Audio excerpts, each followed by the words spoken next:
चंद्रपूरमध्ये भाजप आणि ठाकरे सेनेच्या युतीमुळे सुरू झालेला वाद अद्यापही पूर्णपणे थांबलेला नाही। चंद्रपुरात काँग्रेसनं गंभीरपणे चर्चा करणं गरजेचं होतं असं खासदार संजय राऊत म्हणतात, तर त्यावरून काँग्रेस प्रदेशाध्यक्ष हर्षवर्धन सपकाळांनीही जोरदार प्रत्युत्तर दिलंय।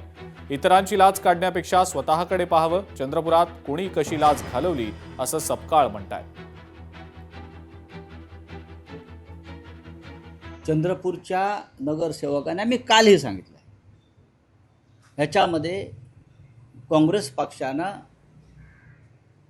अधिक गंभीरतेने चर्चा करणं गरजेचं होतं शिवसेनेच्या आमच्या नगरसेवकांशी, त्या गटाशी। त्यांच्यामध्ये वंचितचेही काही लोक होते, काही अपक्ष होते। काँग्रेस पक्षाच्या दोन गटामध्ये एकवाक्यता शेवटपर्यंत होत नव्हती, झाली नाही। खासदार श्रीमती धानोरकरांशीही बोलणं झालं, विजय वडेट्टीवारांशी बोलणं झालं, तरीही जर त्या दोघांमधलंच मिटत नाही, अशा वेळेला स्थानिक राजकारणामध्ये काय उलथापालथ झाली आणि त्यांनी भारतीय जनता पक्षाला पाठिंबा दिला। इतरांची लाज काढण्याच्या पूर्वी जी लाज घालवल्या गेली चंद्रपूरला, ती कशी घालवल्या गेली, कोणी घालवल्या गेली, हे तपासून बघणं अत्यंत आवश्यक आहे। आमच्या निवडून आलेल्या 27 मध्ये काही दोन मतप्रवाह कुठल्याच प्रकारचे नव्हते।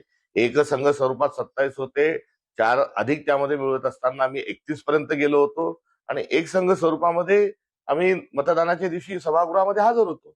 आम्हाला जर उभाटाचे 8 मिळाले असते तर निश्चित महापौर काँग्रेसचा झाला असता आणि उलटपक्षी उभाटाला देखील सत्तेमध्ये सहभागी होत असताना स्टँडिंग कमिटीचं अध्यक्षपद अथवा स्थानिक पातळीवर झालेल्या चर्चेच्या अनुषंगानं त्यामध्ये कुठल्याही प्रकारचं समाधानी शोधता आलं। संजय राऊतांनी महाराष्ट्रामध्ये पक्षाची लाज घालवली, म्हणून त्यांनी लाज घालवणं हा काय त्याच्यासाठी नवीन उद्योग नाहीये। संजय राऊतने पक्ष कुठं होता, कुठं नेऊन ठेवलाय हे अख्ख्या महाराष्ट्राच्या जनतेने पाहिलेलं आहे, पक्षाच्या पदाधिकाऱ्यांनी पाहिलेलं आहे, शिवसैनिकांनी पाहिलेलं आहे। म्हणून आता संजय राऊत बद्दल लाज घालवली हे म्हणणं सुद्धा फार छोटा शब्द ठरेल।